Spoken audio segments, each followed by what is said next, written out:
आमलकी एकादशी फाल्गुन मास के शुक्ल पक्ष की एकादशी तिथि को मनाया जाता है। यह एक हिंदू धार्मिक व्रत है जिसका विशेष महत्व है। इस एकादशी को आंवला एकादशी के नाम से भी जाना जाता है। इस दिन भगवान विष्णु तथा माँ लक्ष्मी की पूजा के साथ साथ आंवले के वृक्ष की भी पूजा की जाती है। धार्मिक मान्यता है कि आमलकी एकादशी का व्रत रखने से भगवान विष्णु तथा माता लक्ष्मी की विशेष कृपा प्राप्त होती है तथा अंत में मोक्ष मिलता है। इस दिन आंवले के पेड़ की पूजा का विधान है। आंवले के पेड़ की पूजा करने से सुख समृद्धि की प्राप्ति होती है तथा सभी पाप नष्ट हो जाते हैं। आंवले के वृक्ष को भगवान विष्णु का प्रिय माना जाता है, इसलिए इस दिन आंवले के पेड़ की पूजा करने से विशेष फल की प्राप्ति होती है। आमलकी एकादशी से पर्यावरण संरक्षण का संदेश प्राप्त होता है, क्योंकि आंवले का पेड़ आयुर्वेद में बहुत ही गुणकारी माना गया है। पौराणिक कथा के अनुसार फाल्गुन मास के शुक्ल पक्ष की एकादशी के दिन भगवान शिव ने माता पार्वती को काशी ले जाकर उन्हें गुलाल अर्पित किया था, इसलिए इस एकादशी को रंग भरी एकादशी के नाम से भी जाना जाता है। इस दिन भगवान विष्णु, माता लक्ष्मी तथा भगवान शिव एवं माँ पार्वती की पूजा अर्चना करने से विशेष फल की प्राप्ति होती है। अब आइए सुनते हैं आमलकी एकादशी व्रत कथा। मानधाता जी बोले कि हे वशिष्ठ जी, यदि आप मुझ पर प्रसन्न हैं तो उस व्रत की कथा कहें जिससे मेरा कल्याण हो। महर्षि वशिष्ठ जी बोले कि हे राजन, सब व्रतों में उत्तम और अंत में मोक्ष देने वाला आमलकी एकादशी का वर्णन करता हूँ। यह फाल्गुन माह के शुक्ल पक्ष में होता है। इस व्रत के फल से समस्त पाप नष्ट हो जाते हैं। इस व्रत का पुण्य 1000 गोदान के फल के बराबर है। मैं आपसे एक पौराणिक कथा कहता हूँ, ध्यान पूर्वक सुनिए। एक वैदिक नामक नगर था।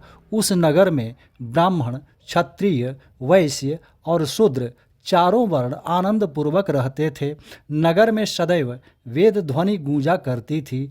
उस नगर में चैत्ररथ नामक चंद्रवंशी राजा राज्य करता था। वह महान विद्वान तथा धार्मिक था। उस राज्य में कोई भी दरिद्र तथा कंजूस नहीं था। उस राज्य के सब निवासी विष्णु भक्त थे। वहाँ के निवासी वृद्ध से बालक तक प्रत्येक एकादशी का व्रत करते थे। एक समय फाल्गुन मास के शुक्ल पक्ष की आमलकी नामक एकादशी आई। उस दिन राजा से प्रजा तक, वृद्ध से बालक तक सबने हर्ष सहित उस एकादशी का व्रत किया। राजा अपनी प्रजा के साथ मंदिर में आकर कुंभ स्थापित करके धूप, दीप, नैवेद्य, पंचरत्न तथा छत्र आदि से धात्री का पूजन करने लगे। वे सब धात्री की इस प्रकार स्तुति करने लगे, हे धात्री, तुम ब्रह्म स्वरूप हो, तुम ब्रह्मा जी द्वारा उत्पन्न हो और समस्त पापों को नष्ट करने वाली हो। तुमको नमस्कार है, तुमको बारंबार नमस्कार है। अब तुम मेरा अर्घ्य स्वीकार करो। तुम श्री रामचंद्र जी के द्वारा सम्मानित हो। मैं आपकी प्रार्थना करता हूँ, मेरे समस्त पापों का हरण करो।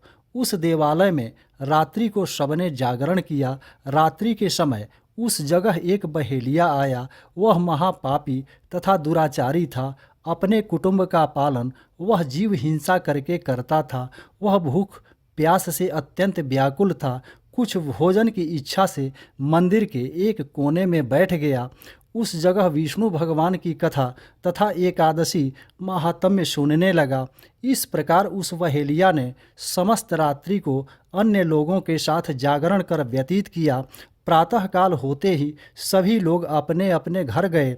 इसी प्रकार वह बहेलिया भी अपने घर चला गया और भोजन किया। कुछ समय बीतने के पश्चात उस बहेलिया की मृत्यु हो गई और आमलकी एकादशी के व्रत तथा जागरण के प्रभाव से उसने एक राजा के यहाँ जन्म लिया। उसका नाम वसुरथ रखा गया।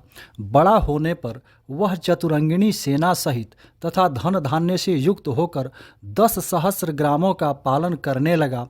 वह तेज में सूर्य के समान, कांति में चंद्रमा के समान, वीरता में भगवान विष्णु के समान और क्षमा में पृथ्वी के समान था। वह अत्यंत धार्मिक, सत्यवादी, कर्मवीर और विष्णु भक्त था, वह प्रजा का समान भाव से पालन करता था। वह सदैव यज्ञ किया करता था। दान देना उसका नित्य का कर्तव्य था। एक दिन वह राजा शिकार खेलने के लिए गया। दैव योग से वन में वह रास्ता भूल गया और दिशा ज्ञान न होने के कारण उसी वन में एक वृक्ष के नीचे सो गया। उसी समय पहाड़ी डाकू वहां आए और राजा को अकेला देखकर उस पर मारो मारो का शब्द करके टूट पड़े। वह डाकू कहने लगे कि इस दुष्ट राजा ने हमारे माता पिता, पुत्र पौत्र आदि सब संबंधियों को मारा है तथा देश से निकाल दिया है, अतः इसे अब अवश्य मारना चाहिए। ऐसा कहकर वह डाकू राजा को मारने लगे और उस पर अस्त्र शस्त्र का प्रहार करने लगे। उनके अस्त्र शस्त्र राजा के शरीर पर गिरते ही नष्ट हो जाते और राजा को पुष्पों के समान प्रतीत होते थे। उन डाकुओं के अस्त्र शस्त्र उन पर उल्टा प्रहार करने लगे, जिससे वे मूर्छित हो गए। उस समय राजा के शरीर से एक दिव्य देवी प्रकट हुई। वह देवी अत्यंत सुंदर थी तथा सुंदर वस्त्रों तथा आभूषणों से अलंकृत थी। उनकी भ्रुकुटी टेढ़ी थी, उनकी आंखों से लाल लाल अग्नि निकल रही थी। वह उस समय दूसरे काल के समान प्रतीत हो रही थी। वह उन डाकुओं को मारने दौड़ी और समस्त डाकुओं को काल के गाल में पहुंचा दिया। जब राजा जगा तब इन डाकुओं को मरा हुआ देखकर सोचने लगा कि इन शत्रुओं को किसने मारा है, मेरा इस वन में कौन हितैषी रहता है। जब वह राजा ऐसा विचार कर रहा था तब ही आकाशवाणी हुई, हे राजन, इस संसार में भगवान विष्णु के अतिरिक्त तेरी कौन रक्षा कर सकता है। इस आकाशवाणी को सुनकर राजा अपने नगर को वापस आ गया और सुखपूर्वक राज करने लगा। महर्षि वशिष्ठ जी बोले, हे राजन, यह सब आमल की एकादशी के व्रत का प्रभाव था। जो मनुष्य एक आमल की एकादशी का व्रत करते हैं वे प्रत्येक कार्य में सफल होते हैं और अंत में विष्णु लोक को जाते हैं। जय श्री कृष्ण।